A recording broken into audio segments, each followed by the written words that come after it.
Gloire à Dieu. Amen. Vous êtes avec moi? Quand on est ensemble, c'est mieux. On fait la petite réunion ensemble ce matin. On l'a fait ensemble, c'est pas pareil.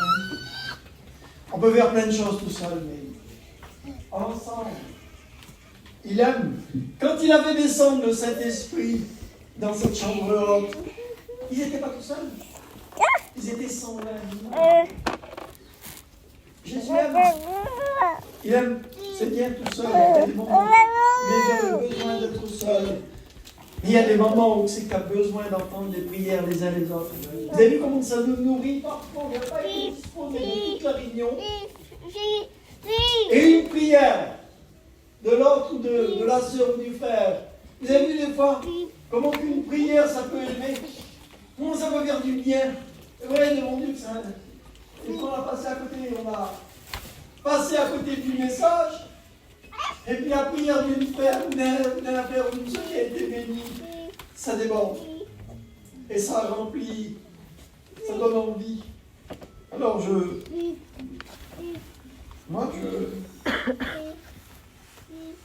y a quelque chose que ça fait quelques fois que je prêche, et c'est revenu encore. Et c'est revenu encore. Je vous le partagerai et puis on verra. On verra ce que Saint-Esprit va faire. On ne veut pas se tromper, passer à côté. On veut simplement, c'est quoi qui nous intéresse? C'est être béni. On repart de ce lieu béni.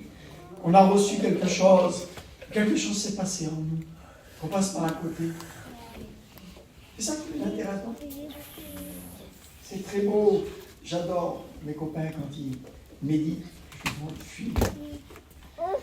Je suis en admiration comment que Dieu peut dévoiler parfois. Et puis il y a quelque chose qui est fait dans la profondeur. C'est beau. Et puis parfois, quand Saint-Esprit descend, c'est bon aussi. Oui, bon, dans son œuvre. On va aller dans l'Ancien Testament, à l'époque de Moïse. Pendant de nombreuses années, j'étais un activiste de l'Ancien Testament. J'aime lire ça. On se retrouve dans le livre d'Exode, au chapitre 30. Et puis, je vais essayer de le faire comme eux. Tout simplement comme ça. Chapitre 30 et au verset 22, il y a quelque chose que l'Éternel a besoin. C'est un besoin.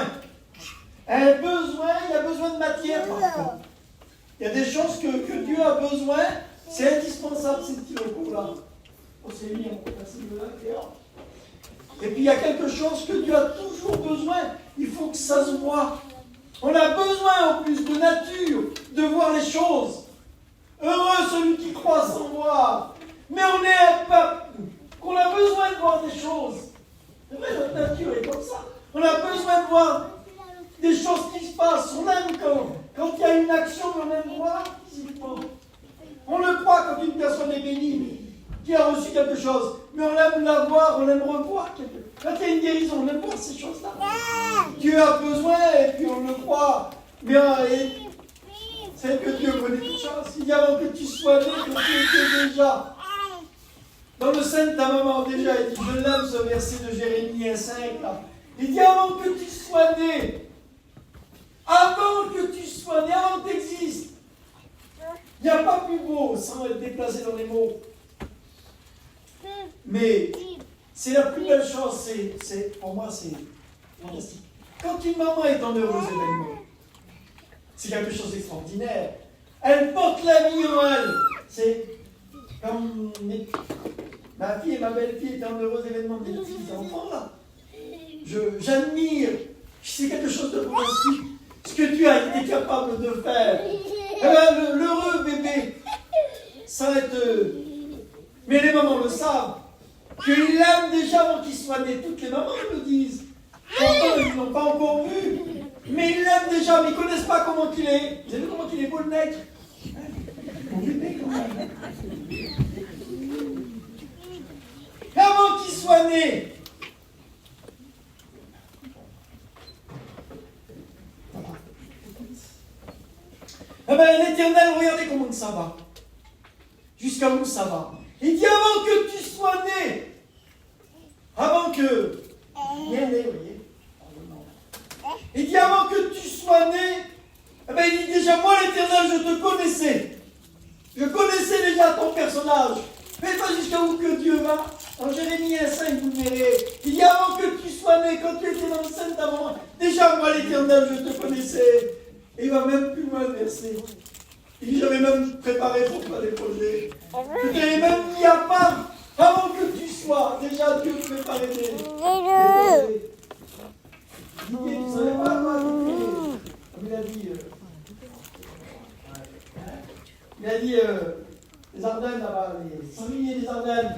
Tu ne savais pas que tu allais atterrir à Brive. Tu ne pensais même pas. Tu étais peut-être un chasseur à l'époque. Même encore. Tu étais loin de savoir de venir tenir l'église de Brive. Avant ça, à savoir, tu étais là-bas, frontière de Belgique. Dieu avait préparé des projets. Donc c'est étrange parfois. Je ne veux pas aller m'éloigner, je vais revenir sur ce que je vais vous expliquer. Si on s'est levé à 5h du matin, vous avez bien compris comment on a profité. Hein, mon copain. Alors Dieu parle, l'Éternel parle. C'est fantastique, quand l'Éternel parle.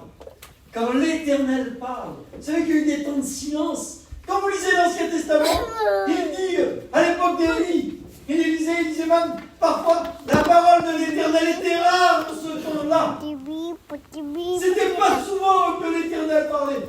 Il y a des passages où c'est que on voyait les temps de silence. Il y a même eu un temps pendant 400 ans. C'est long. Il n'y a rien.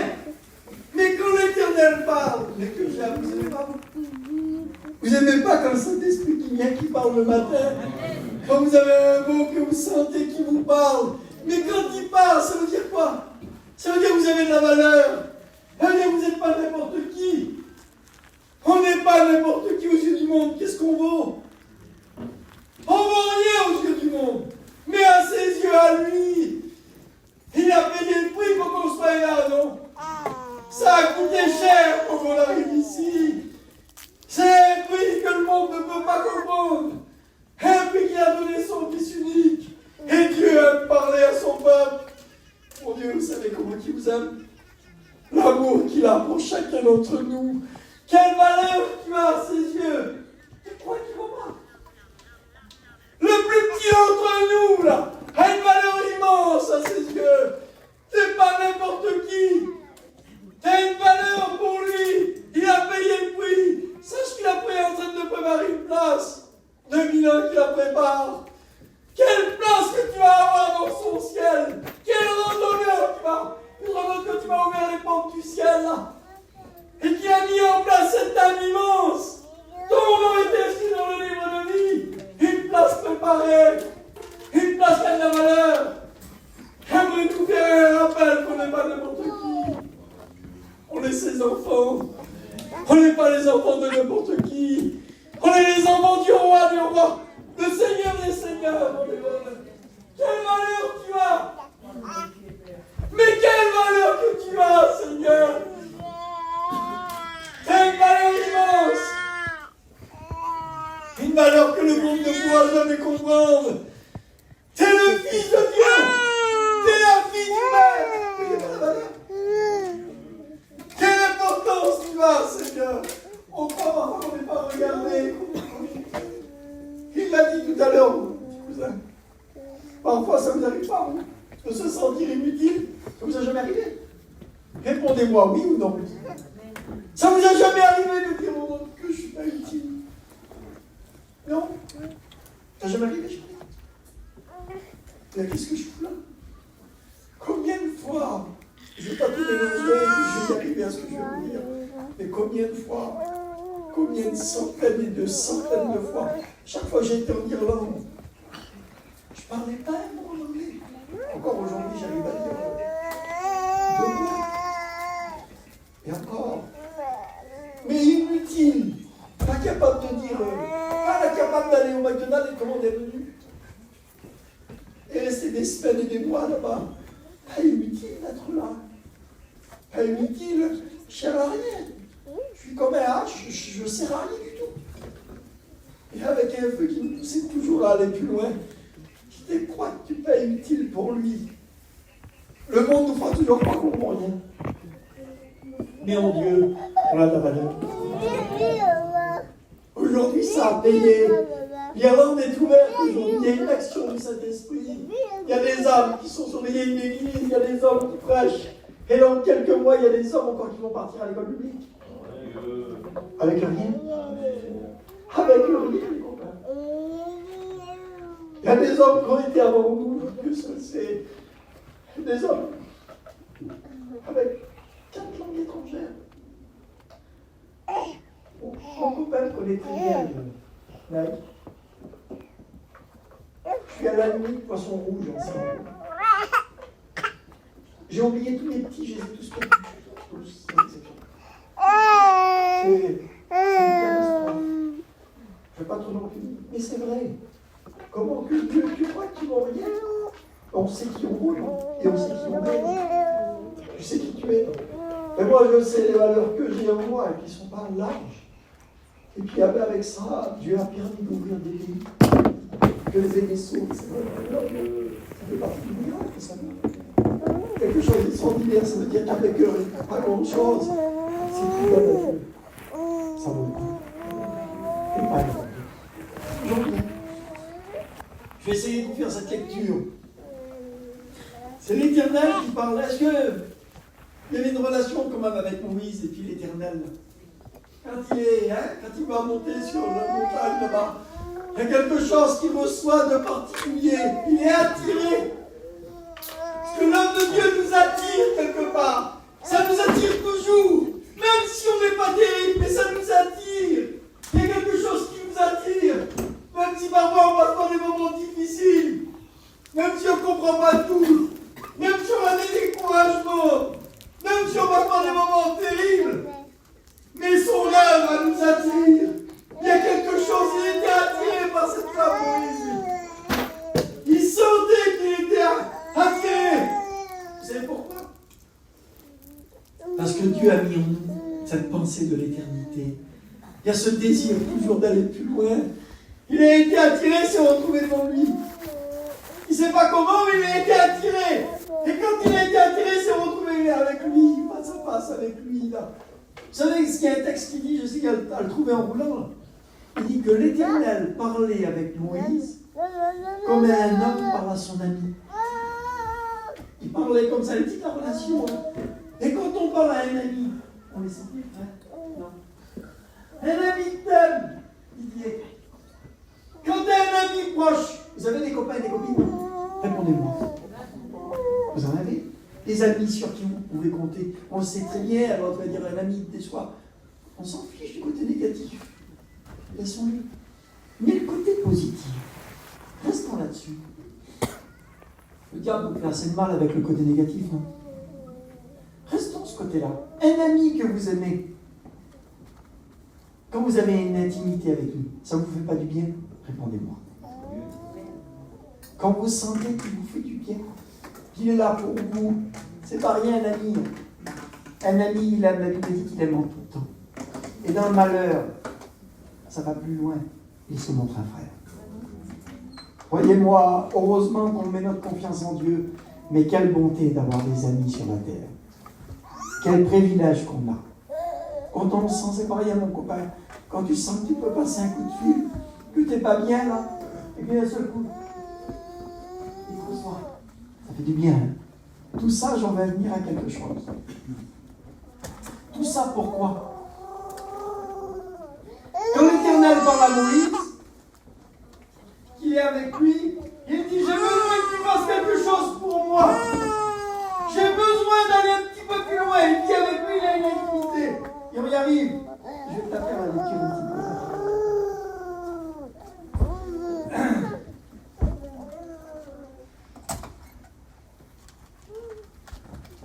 Il dit, tu vas faire quelque chose, Moïse, pour le peuple. J'ai besoin que tu me fasses quelque chose de particulier. Tout le monde ne l'aura pas. Tout le monde va peut-être le négliger, ça. Mais il y en a certains, vous avez vu qu'il y en a qui sont même plus que d'autres. quelque chose que j'ai besoin. Vous le trouverez dans Exode 30 au verset 30, au verset 22. L'Éternel parla à Moïse et il dit, prends. J'aimerais vous parler de l'huile. J'aimerais vous parler de l'huile. L'huile est quelque chose qu'on utilise tous les jours, non? Les filles, répondez-moi.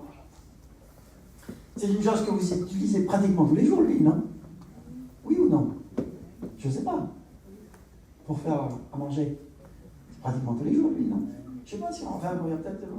Les Chinois en fait beaucoup maintenant. Ils sont en train de faire disparaître l'huile. Mais l'huile d'olive est quelque chose d'important, non? Hein?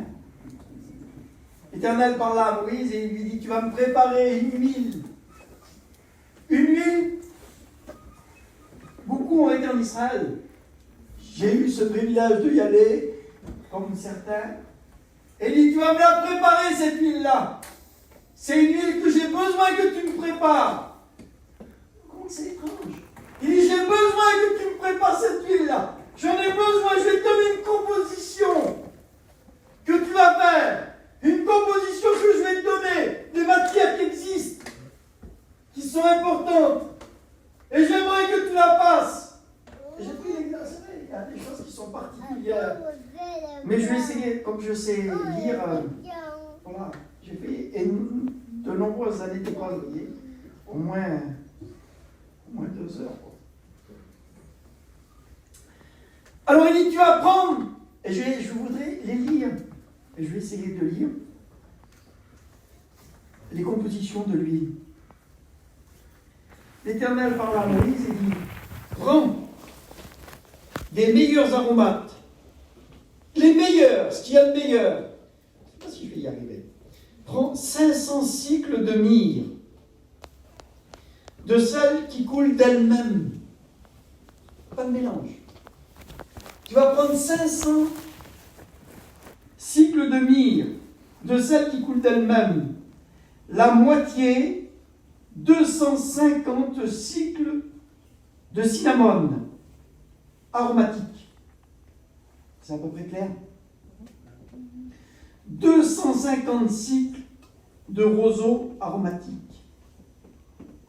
500 cycles de casses, selon le cycle du sanctuaire, et un hymne d'huile d'olive.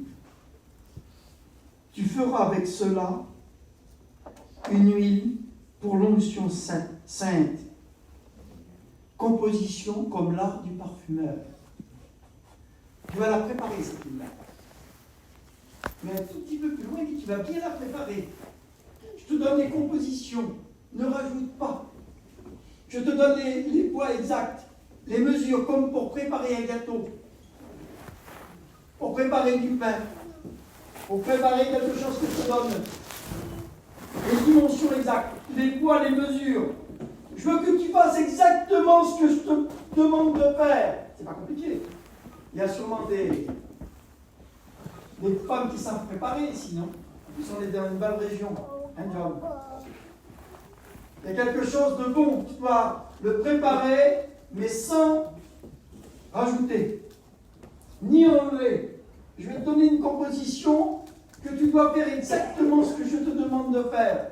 Jusqu'à là, vous me suivez? Non? C'est ça ou pas, les filles?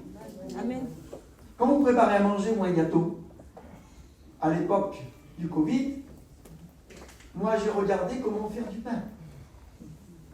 Je m'avais acheté une balance électronique et j'essayais à le faire. Et tous les jours, mon père attendait son pain. Tous les jours, vieux. Prenez tout mon pain.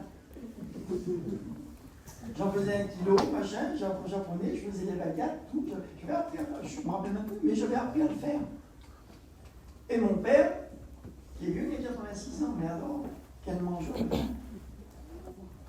Je salivais pour préparer ce pain. En vérité, je trouvais que c'était fantastique. J'ai appris à faire ça. Il dit, tu vas la préparer, mais surtout, il dit, tu vas la préparer, mais je te demande une chose. Vous n'en faites pas de copie. Pas de copie. Vous ne la copierez pas, cette huile-là. Vous avez vu le rabouin? On aime ça quand même, des copies. C'est moins cher. Non, c'est mieux. Ça ne m'intéresse pas trop la remarque. Pas trop calme. Voilà. Mais il dit pas de copie. Vous allez la faire, mais sans copie. Pas de mélange. Cette huile-là, elle est particulière, juste de la mesure. Je te donne la part à la faire, et avec particulière. Tu vas la préparer, mais je te demande de faire quelque chose avec. Une fois qu'elle va être prête, elle va me servir à moi. Tu vas t'en servir de cette huile-là. Tu vas la préparer. Une fois qu'elle va être prête, il l'a préparée, il l'a composée, elle est prête. Prépare tous les aromates, il l'a fait. Il dit, tu l'as pas. Ça va ressembler comme l'huile du parfumeur, comme le parfum. Vous avez vu un parfum, c'est quelque chose d'agréable? Non. C'est quelque chose de merveilleux, le parfum. Il y a des très bels exemples. C'est ce que je voulais vous... J'ai hésité pour ça ce matin. De vous parler du parfum, l'odeur du parfum, quelque chose de merveilleux, parfum, non. Ça dégage quelque chose qui est agréable. Vous avez vu l'odeur parfum, comment c'est bon? Comment ça se détourne, ça tourne notre attention, ça nous donne envie de dire, c'est aussi qu'est-ce que ça sent bon? C'est dans une parfumerie. L'esprit d'ailleurs, pour nous attirer. Vous voyez quelle bonne odeur! Comment c'est agréable! Eh bien, tu vas faire pareil, tu vas la composer cette huile-là. Elle va quand même sentir bonne. Et dit, tu vas t'en servir. Et dit, tu vas aller dans une maison. Et tu vas aller oindre avec. Tu vas aller oindre. Tu vas t'en servir, mais tu vas oindre avec. Tu vas aller vers ton frère. Quelle beauté, Seigneur. Regardez la petite femme, comment c'est plaisant. Jésus rappelle à un jeu avant que je perde le fil. Qu'est-ce qu'il dit, Jésus? Il dit que celui qui n'a pas soin des siens, qu'est-ce qu'il dit? Il est pire que quoi? Il dit il est pire qu'un épinal. Il dit premièrement les siens, avant d'aller aux autres. Avec la première personne qui va oindre Moïse, c'est bon? Hein? C'est sa famille. C'est ce qui approche chez lui. La première personne qu'on doit apporter, c'est qui, Nag? Quel privilège que tu as. Tu as tes deux garçons qui sont là. Qui est un qui joue la guitare, un qui est... Je ne sais pas si tu joues la guitare aussi, Chris. Et tu es là. Tu es dans sa maison. Parce que l'huile qui a été préparée là. Et il dit, tu vas la prendre, cette huile-là, et puis tu vas la verser sur sa tête.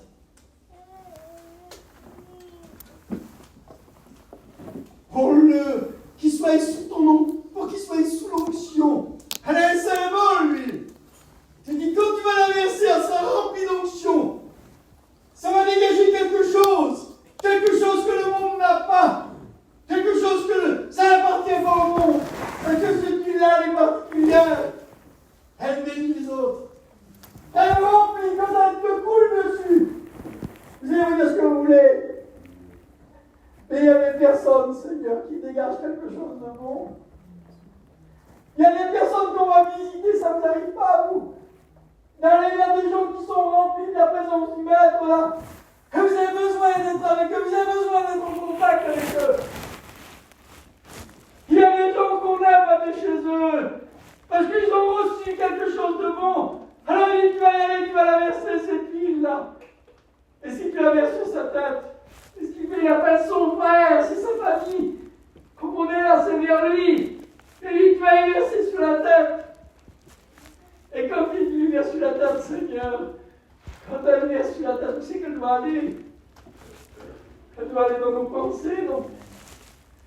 Les pensées, quel combat, les pensées. Quel c'est dur, les pensées à combattre, c'est pas dur pour vous. Hein?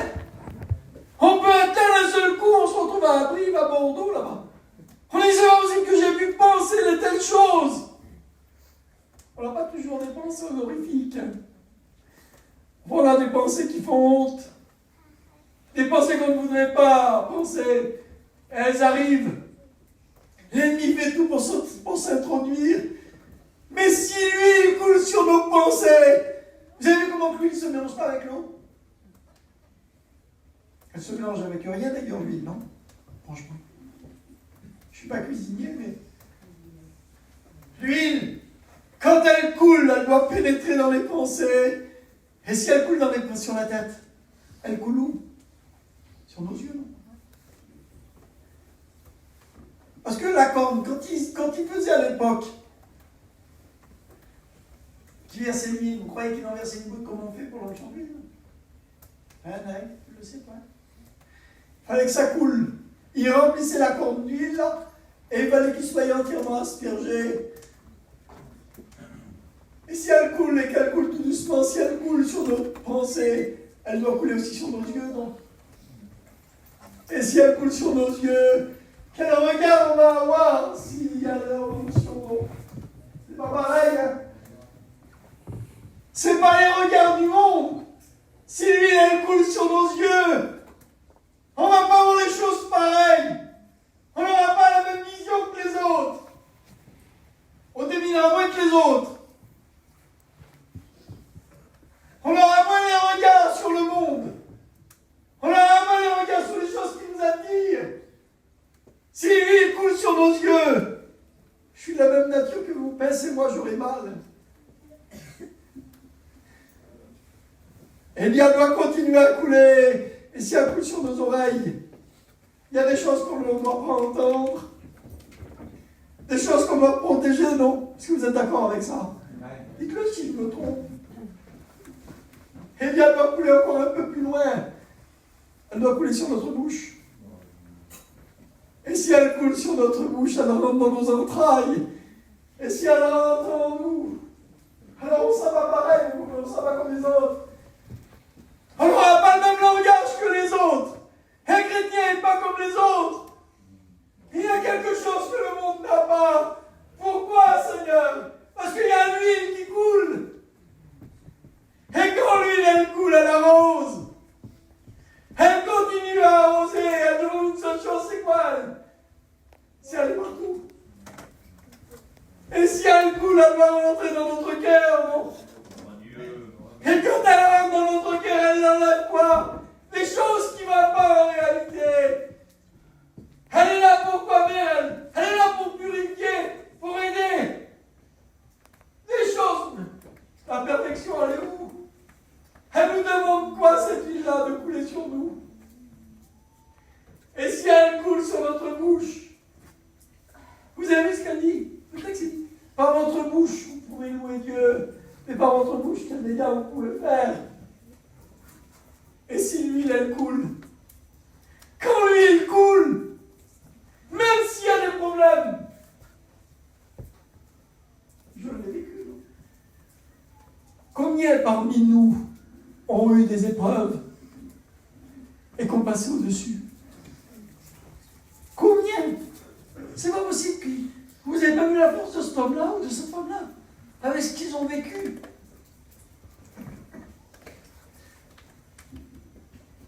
En vérité, il y a des gens ici dans cette église qui ont passé par les pires épreuves qu'une personne peut passer. Ils sont là dans l'église. Parce qu'il y avait de l'huile qui coulait sur leur tête. Et quand l'huile coule, alors Dieu nous donne de la force. Dieu nous fait avoir traversé des montagnes qui sont infranchissables.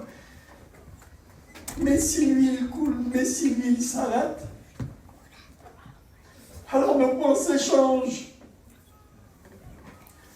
Notre personnalité change. Croyez-moi, par expérience de la vie, que ce n'est pas les années qui nous protègent et qui nous rend infaillibles. La seule chose qui peut nous protéger, la seule et unique chose, c'est l'huile. Rien d'autre. Tant que l'huile coule, si l'huile s'arrête, et vous n'avez pas lutté, si l'huile s'arrête, c'est la chair qui reprend la face, non? Non.